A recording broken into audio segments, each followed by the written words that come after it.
We've been developing the MX52 and MX32 lines since the 2012 racing season.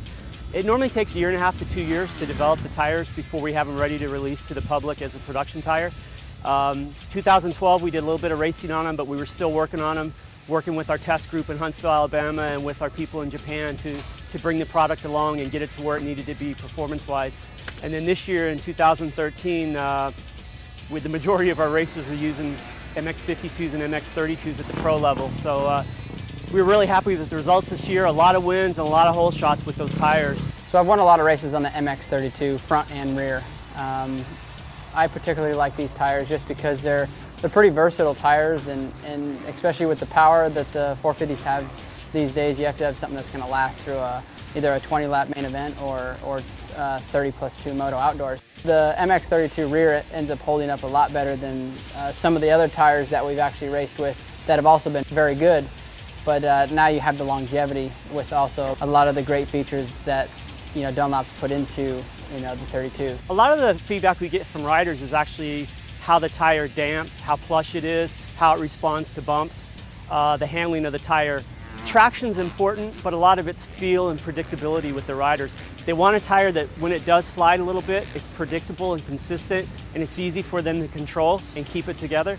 They want a tire that's plush and absorbs the impacts really well, doesn't bounce around a lot, or doesn't give a lot of feedback through the handlebars, lets them ride easier and looser on the bike. So a lot of these guys give us a lot of good feedback on how the tires are handling under obviously some very high stress and high speeds, and lets us know how it's going to work at the extreme.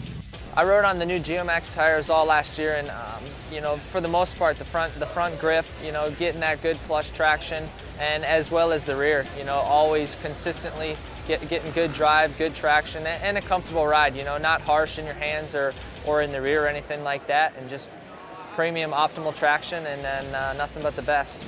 Yeah, the MX32, does perform well, and in all conditions, I would say that's why it's the tire I choose most, because it's something I'm comfortable on, and it's nice to stay on something most of the time. So whether it's hard packed, a little bit sticky, or even a little bit sandy, you know it's going to be working. Our first win on the new tires was the Phoenix Supercross. Justin Barsha ripped the whole shot and went to his first 450 Supercross win on the new MX52s. He used that rear tire several times in Supercross. Ryan Villapoto got his first win, I want to say Daytona, with the MX32 front.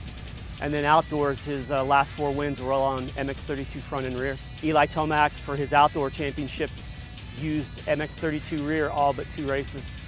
So we had a lot of success with those tires in 2013 racing. Yeah, the tires, definitely the consistency for us, 20 laps, the track actually changes a lot in Supercross.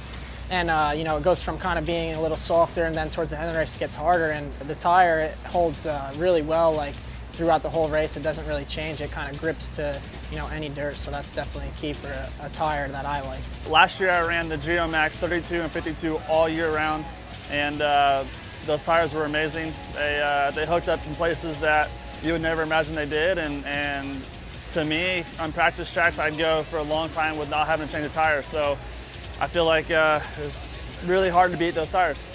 With our new tires, we're going with basically a 2-tire lineup: MX52 for intermediate to hard, MX32 for intermediate to soft. And so we had to make them work in a wide range of conditions. And to do that, it took a lot of improvement in carcass technology. There's different tensions on the cords, and we changed the pitch of the cords a little bit to improve the performance and broaden the window where those tires work. So I think people are going to be really happy that between these 2 tires, they're going to be able to cover pretty much every terrain that they would encounter.